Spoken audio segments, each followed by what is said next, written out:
ಇತ್ತೀಚೆಗೆ ಕೆಲವರು ಸೋಷಿಯಲ್ ಮೀಡಿಯಾದಲ್ಲಿ ಅವರೇ ಇನ್ವೆಸ್ಟಿಗೇಷನ್ ಮಾಡಿಕೊಂಡು ಯಾವ ಪ್ರಕರಣದಲ್ಲಿ ಯಾರನ್ನ ಅರೆಸ್ಟ್ ಮಾಡಬೇಕು, ಯಾರನ್ನ ಬಿಡಬೇಕಂತ ಹೇಳಿ ಅವರೇ ಡಿಸೈಡ್ ಮಾಡಿಕೊಂಡು ಸೋಷಿಯಲ್ ಮೀಡಿಯಾದಲ್ಲಿ ಪೋಸ್ಟ್ ಹಾಕ್ತಾ ಇದ್ದಾರೆ. ತನಿಖೆಯನ್ನು ಪೊಲೀಸರು ಮಾಡ್ತಾರೆ, ಸಾಕ್ಷ್ಯಗಳ ಆಧಾರದ ಮೇಲೆ ಮಾಡ್ತಾರೆ. ಯಾರೇ ಆರೋಪಿತರ ಮೇಲೆ ಸಾಕ್ಷ್ಯ ಸಿಕ್ಕಿದ್ರೆ ಅವ್ರನ್ನ ಅರೆಸ್ಟ್ ಮಾಡ್ತಾರೆ. ಯಾರ ವಿರುದ್ಧ ಯಾರು ಸಾಕ್ಷ್ಯ ಸಿಕ್ಕಿಲ್ಲ ಅಂದರೆ ಅವ್ರನ್ನ ಅರೆಸ್ಟ್ ಮಾಡಲಿಕ್ಕಾಗಲ್ಲ.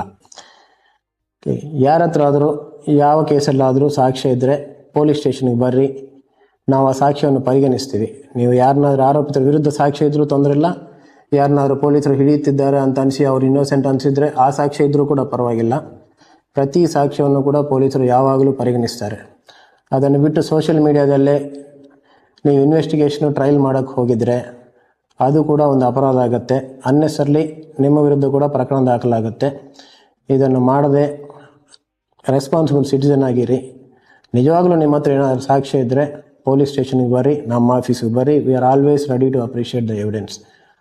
ಇನ್ವೆಸ್ಟಿಗೇಷನ್ ದಿಕ್ಕು ಯಾವಾಗಲೂ ತಪ್ಪಿಸಬೇಡಿ. Thank you. ಇತ್ತೀಚೆಗೆ ಕೆಲವರು ಸೋಷಿಯಲ್ ಮೀಡಿಯಾದಲ್ಲಿ ಅವರೇ ಇನ್ವೆಸ್ಟಿಗೇಷನ್ ಮಾಡಿಕೊಂಡು ಯಾವ ಪ್ರಕರಣದಲ್ಲಿ ಯಾರನ್ನ ಅರೆಸ್ಟ್ ಮಾಡಬೇಕು, ಯಾರನ್ನ ಬಿಡಬೇಕಂತ ಹೇಳಿ ಅವರೇ ಡಿಸೈಡ್ ಮಾಡಿಕೊಂಡು ಸೋಷಿಯಲ್ ಮೀಡಿಯಾದಲ್ಲಿ ಪೋಸ್ಟ್ ಹಾಕ್ತಾ ಇದ್ದಾರೆ. ತನಿಖೆಯನ್ನು ಪೊಲೀಸರು ಮಾಡ್ತಾರೆ, ಸಾಕ್ಷ್ಯಗಳ ಆಧಾರದ ಮೇಲೆ ಮಾಡ್ತಾರೆ. ಯಾರೇ ಆರೋಪಿತರ ಮೇಲೆ ಸಾಕ್ಷ್ಯ ಸಿಕ್ಕಿದ್ರೆ ಅವ್ರನ್ನ ಅರೆಸ್ಟ್ ಮಾಡ್ತಾರೆ. ಯಾರ ವಿರುದ್ಧ ಯಾರು ಸಾಕ್ಷ್ಯ ಸಿಕ್ಕಿಲ್ಲ ಅಂದರೆ ಅವ್ರನ್ನ ಅರೆಸ್ಟ್ ಮಾಡಲಿಕ್ಕಾಗಲ್ಲ. ಯಾರ ಹತ್ರ ಆದರೂ ಯಾವ ಕೇಸಲ್ಲಾದರೂ ಸಾಕ್ಷ್ಯ ಇದ್ದರೆ ಪೊಲೀಸ್ ಸ್ಟೇಷನ್ಗೆ ಬರ್ರಿ, ನಾವು ಆ ಸಾಕ್ಷ್ಯವನ್ನು ಪರಿಗಣಿಸ್ತೀವಿ. ನೀವು ಯಾರನ್ನಾದ್ರೂ ಆರೋಪಿತರ ವಿರುದ್ಧ ಸಾಕ್ಷ್ಯ ಇದ್ರೂ ತೊಂದರೆ ಇಲ್ಲ, ಯಾರನ್ನಾದ್ರೂ ಪೊಲೀಸರು ಹಿಡಿಯುತ್ತಿದ್ದಾರೆ ಅಂತ ಅನಿಸಿ ಅವ್ರು ಇನ್ನೋಸೆಂಟ್ ಅನಿಸಿದರೆ ಆ ಸಾಕ್ಷ್ಯ ಇದ್ದರೂ ಕೂಡ ಪರವಾಗಿಲ್ಲ. ಪ್ರತಿ ಸಾಕ್ಷ್ಯವನ್ನು ಕೂಡ ಪೊಲೀಸರು ಯಾವಾಗಲೂ ಪರಿಗಣಿಸ್ತಾರೆ. ಅದನ್ನು ಬಿಟ್ಟು ಸೋಷಿಯಲ್ ಮೀಡಿಯಾದಲ್ಲೇ ನೀವು ಇನ್ವೆಸ್ಟಿಗೇಷನು ಟ್ರಯಲ್ ಮಾಡೋಕ್ಕೆ ಹೋಗಿದರೆ ಅದು ಕೂಡ ಒಂದು ಅಪರಾಧ ಆಗುತ್ತೆ. ಅನ್ನೆಸರ್ಲಿ ನಿಮ್ಮ ವಿರುದ್ಧ ಕೂಡ ಪ್ರಕರಣ ದಾಖಲಾಗುತ್ತೆ. ಇದನ್ನು ಮಾಡದೆ ರೆಸ್ಪಾನ್ಸಿಬಲ್ ಸಿಟಿಸನ್ ಆಗಿರಿ. ನಿಜವಾಗ್ಲೂ ನಿಮ್ಮ ಹತ್ರ ಏನಾದರೂ ಸಾಕ್ಷ್ಯ ಇದ್ದರೆ ಪೊಲೀಸ್ ಸ್ಟೇಷನ್ಗೆ ಬರ್ರಿ, ನಮ್ಮ ಆಫೀಸಿಗೆ ಬರ್ರಿ. We are always ready to appreciate the evidence. Investigation ದಿಕ್ಕು ಯಾವಾಗಲೂ ತಪ್ಪಿಸಬೇಡಿ. Thank you. ಇತ್ತೀಚೆಗೆ ಕೆಲವರು ಸೋಷಿಯಲ್ ಮೀಡಿಯಾದಲ್ಲಿ ಅವರೇ ಇನ್ವೆಸ್ಟಿಗೇಷನ್ ಮಾಡಿಕೊಂಡು ಯಾವ ಪ್ರಕರಣದಲ್ಲಿ ಯಾರನ್ನ ಅರೆಸ್ಟ್ ಮಾಡಬೇಕು, ಯಾರನ್ನ ಬಿಡಬೇಕಂತ ಹೇಳಿ ಅವರೇ ಡಿಸೈಡ್ ಮಾಡಿಕೊಂಡು ಸೋಷಿಯಲ್ ಮೀಡಿಯಾದಲ್ಲಿ ಪೋಸ್ಟ್ ಹಾಕ್ತಾ ಇದ್ದಾರೆ. ತನಿಖೆಯನ್ನು ಪೊಲೀಸರು ಮಾಡ್ತಾರೆ, ಸಾಕ್ಷ್ಯಗಳ ಆಧಾರದ ಮೇಲೆ ಮಾಡ್ತಾರೆ. ಯಾರೇ ಆರೋಪಿತರ ಮೇಲೆ ಸಾಕ್ಷ್ಯ ಸಿಕ್ಕಿದ್ರೆ ಅವ್ರನ್ನ ಅರೆಸ್ಟ್ ಮಾಡ್ತಾರೆ. ಯಾರ ವಿರುದ್ಧ ಯಾರು ಸಾಕ್ಷ್ಯ ಸಿಕ್ಕಿಲ್ಲ ಅಂದರೆ ಅವ್ರನ್ನ ಅರೆಸ್ಟ್ ಮಾಡಲಿಕ್ಕಾಗಲ್ಲ. ಯಾರ ಹತ್ರ ಆದರೂ ಯಾವ ಕೇಸಲ್ಲಾದರೂ ಸಾಕ್ಷ್ಯ ಇದ್ದರೆ ಪೊಲೀಸ್ ಸ್ಟೇಷನ್ಗೆ ಬರ್ರಿ, ನಾವು ಆ ಸಾಕ್ಷ್ಯವನ್ನು ಪರಿಗಣಿಸ್ತೀವಿ. ನೀವು ಯಾರನ್ನಾದ್ರೂ ಆರೋಪಿತರ ವಿರುದ್ಧ ಸಾಕ್ಷ್ಯ ಇದ್ರೂ ತೊಂದರೆ ಇಲ್ಲ, ಯಾರನ್ನಾದ್ರೂ ಪೊಲೀಸರು ಹಿಡಿಯುತ್ತಿದ್ದಾರೆ ಅಂತ ಅನಿಸಿ ಅವ್ರು ಇನ್ನೋಸೆಂಟ್ ಅನಿಸಿದರೆ ಆ ಸಾಕ್ಷ್ಯ ಇದ್ದರೂ ಕೂಡ ಪರವಾಗಿಲ್ಲ. ಪ್ರತಿ ಸಾಕ್ಷ್ಯವನ್ನು ಕೂಡ ಪೊಲೀಸರು ಯಾವಾಗಲೂ ಪರಿಗಣಿಸ್ತಾರೆ. ಅದನ್ನು ಬಿಟ್ಟು ಸೋಷಿಯಲ್ ಮೀಡಿಯಾದಲ್ಲೇ ನೀವು ಇನ್ವೆಸ್ಟಿಗೇಷನು ಟ್ರಯಲ್ ಮಾಡೋಕ್ಕೆ ಹೋಗಿದರೆ ಅದು ಕೂಡ ಒಂದು ಅಪರಾಧ ಆಗುತ್ತೆ. ಅನ್ನೆಸರ್ಲಿ ನಿಮ್ಮ ವಿರುದ್ಧ ಕೂಡ ಪ್ರಕರಣ ದಾಖಲಾಗುತ್ತೆ. ಇದನ್ನು ಮಾಡದೆ ರೆಸ್ಪಾನ್ಸಿಬಲ್ ಸಿಟಿಸನ್ ಆಗಿರಿ. ನಿಜವಾಗ್ಲೂ ನಿಮ್ಮ ಹತ್ರ ಏನಾದರೂ ಸಾಕ್ಷ್ಯ ಇದ್ದರೆ ಪೊಲೀಸ್ ಸ್ಟೇಷನ್ಗೆ ಬರ್ರಿ, ನಮ್ಮ ಆಫೀಸಿಗೆ ಬರ್ರಿ. We are always ready to appreciate the evidence. Investigation ದಿಕ್ಕು ಯಾವಾಗಲೂ ತಪ್ಪಿಸಬೇಡಿ. Thank you. ಇತ್ತೀಚೆಗೆ ಕೆಲವರು ಸೋಷಿಯಲ್ ಮೀಡಿಯಾದಲ್ಲಿ ಅವರೇ ಇನ್ವೆಸ್ಟಿಗೇಷನ್ ಮಾಡಿಕೊಂಡು ಯಾವ ಪ್ರಕರಣದಲ್ಲಿ ಯಾರನ್ನ ಅರೆಸ್ಟ್ ಮಾಡಬೇಕು, ಯಾರನ್ನ ಬಿಡಬೇಕಂತ ಹೇಳಿ ಅವರೇ ಡಿಸೈಡ್ ಮಾಡಿಕೊಂಡು ಸೋಷಿಯಲ್ ಮೀಡಿಯಾದಲ್ಲಿ ಪೋಸ್ಟ್ ಹಾಕ್ತಾ ಇದ್ದಾರೆ.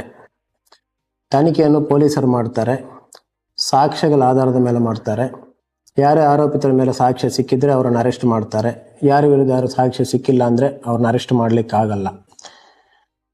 ಯಾರ ಹತ್ರ ಆದರೂ ಯಾವ ಕೇಸಲ್ಲಾದರೂ ಸಾಕ್ಷ್ಯ ಇದ್ದರೆ ಪೊಲೀಸ್ ಸ್ಟೇಷನ್ಗೆ ಬರ್ರಿ, ನಾವು ಆ ಸಾಕ್ಷ್ಯವನ್ನು ಪರಿಗಣಿಸ್ತೀವಿ.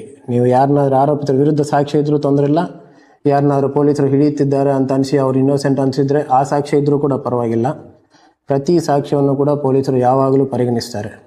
ಅದನ್ನು ಬಿಟ್ಟು ಸೋಷಿಯಲ್ ಮೀಡಿಯಾದಲ್ಲೇ ನೀವು ಇನ್ವೆಸ್ಟಿಗೇಷನು ಟ್ರಯಲ್ ಮಾಡೋಕ್ಕೆ ಹೋಗಿದರೆ ಅದು ಕೂಡ ಒಂದು ಅಪರಾಧ ಆಗುತ್ತೆ. ಅನ್ನೆಸರ್ಲಿ ನಿಮ್ಮ ವಿರುದ್ಧ ಕೂಡ ಪ್ರಕರಣ ದಾಖಲಾಗುತ್ತೆ.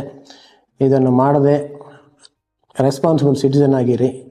ನಿಜವಾಗ್ಲೂ ನಿಮ್ಮ ಹತ್ರ ಏನಾದರೂ ಸಾಕ್ಷ್ಯ ಇದ್ದರೆ ಪೊಲೀಸ್ ಸ್ಟೇಷನ್ಗೆ ಬರ್ರಿ, ನಮ್ಮ ಆಫೀಸಿಗೆ ಬರ್ರಿ. We are always ready to appreciate the evidence. Investigation ದಿಕ್ಕು ಯಾವಾಗಲೂ ತಪ್ಪಿಸಬೇಡಿ. Thank you. ಇತ್ತೀಚೆಗೆ ಕೆಲವರು ಸೋಷಿಯಲ್ ಮೀಡಿಯಾದಲ್ಲಿ ಅವರೇ ಇನ್ವೆಸ್ಟಿಗೇಷನ್ ಮಾಡಿಕೊಂಡು ಯಾವ ಪ್ರಕರಣದಲ್ಲಿ ಯಾರನ್ನ ಅರೆಸ್ಟ್ ಮಾಡಬೇಕು, ಯಾರನ್ನ ಬಿಡಬೇಕಂತ ಹೇಳಿ ಅವರೇ ಡಿಸೈಡ್ ಮಾಡಿಕೊಂಡು ಸೋಷಿಯಲ್ ಮೀಡಿಯಾದಲ್ಲಿ ಪೋಸ್ಟ್ ಹಾಕ್ತಾ ಇದ್ದಾರೆ. ತನಿಖೆಯನ್ನು ಪೊಲೀಸರು ಮಾಡ್ತಾರೆ, ಸಾಕ್ಷ್ಯಗಳ ಆಧಾರದ ಮೇಲೆ ಮಾಡ್ತಾರೆ. ಯಾರೇ ಆರೋಪಿತರ ಮೇಲೆ ಸಾಕ್ಷ್ಯ ಸಿಕ್ಕಿದ್ರೆ ಅವ್ರನ್ನ ಅರೆಸ್ಟ್ ಮಾಡ್ತಾರೆ. ಯಾರ ವಿರುದ್ಧ ಯಾರು ಸಾಕ್ಷ್ಯ ಸಿಕ್ಕಿಲ್ಲ ಅಂದರೆ ಅವ್ರನ್ನ ಅರೆಸ್ಟ್ ಮಾಡಲಿಕ್ಕಾಗಲ್ಲ. ಯಾರ ಹತ್ರ ಆದರೂ ಯಾವ ಕೇಸಲ್ಲಾದರೂ ಸಾಕ್ಷ್ಯ ಇದ್ದರೆ ಪೊಲೀಸ್ ಸ್ಟೇಷನ್ಗೆ ಬರ್ರಿ, ನಾವು ಆ ಸಾಕ್ಷ್ಯವನ್ನು ಪರಿಗಣಿಸ್ತೀವಿ.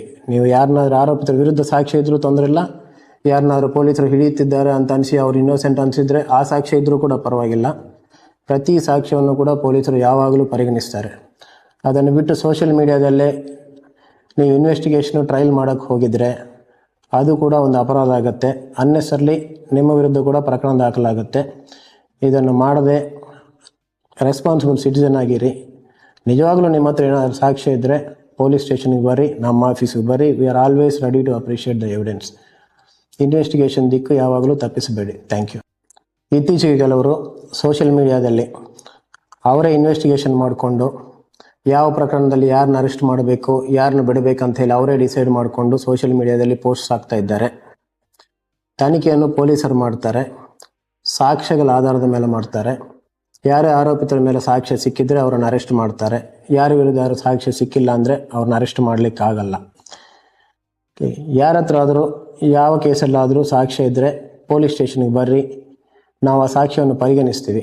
ನೀವು ಯಾರನ್ನಾದ್ರೂ ಆರೋಪಿತರ ವಿರುದ್ಧ ಸಾಕ್ಷ್ಯ ಇದ್ರೂ ತೊಂದರೆ ಇಲ್ಲ, ಯಾರನ್ನಾದ್ರೂ ಪೊಲೀಸರು ಹಿಡಿಯುತ್ತಿದ್ದಾರೆ ಅಂತ ಅನಿಸಿ ಅವ್ರು ಇನ್ನೋಸೆಂಟ್ ಅನಿಸಿದರೆ ಆ ಸಾಕ್ಷ್ಯ ಇದ್ದರೂ ಕೂಡ ಪರವಾಗಿಲ್ಲ. ಪ್ರತಿ ಸಾಕ್ಷ್ಯವನ್ನು ಕೂಡ ಪೊಲೀಸರು ಯಾವಾಗಲೂ ಪರಿಗಣಿಸ್ತಾರೆ. ಅದನ್ನು ಬಿಟ್ಟು ಸೋಷಿಯಲ್ ಮೀಡಿಯಾದಲ್ಲೇ ನೀವು ಇನ್ವೆಸ್ಟಿಗೇಷನು ಟ್ರಯಲ್ ಮಾಡೋಕ್ಕೆ ಹೋಗಿದರೆ ಅದು ಕೂಡ ಒಂದು ಅಪರಾಧ ಆಗುತ್ತೆ. ಅನ್ನೆಸರ್ಲಿ ನಿಮ್ಮ ವಿರುದ್ಧ ಕೂಡ ಪ್ರಕರಣ ದಾಖಲಾಗುತ್ತೆ. ಇದನ್ನು ಮಾಡದೆ ರೆಸ್ಪಾನ್ಸಿಬಲ್ ಸಿಟಿಸನ್ ಆಗಿರಿ. ನಿಜವಾಗ್ಲೂ ನಿಮ್ಮ ಹತ್ರ ಏನಾದರೂ ಸಾಕ್ಷ್ಯ ಇದ್ದರೆ ಪೊಲೀಸ್ ಸ್ಟೇಷನ್ಗೆ ಬರ್ರಿ, ನಮ್ಮ ಆಫೀಸಿಗೆ ಬರ್ರಿ. We are always ready to appreciate the evidence. Investigation ದಿಕ್ಕು ಯಾವಾಗಲೂ ತಪ್ಪಿಸಬೇಡಿ. Thank you.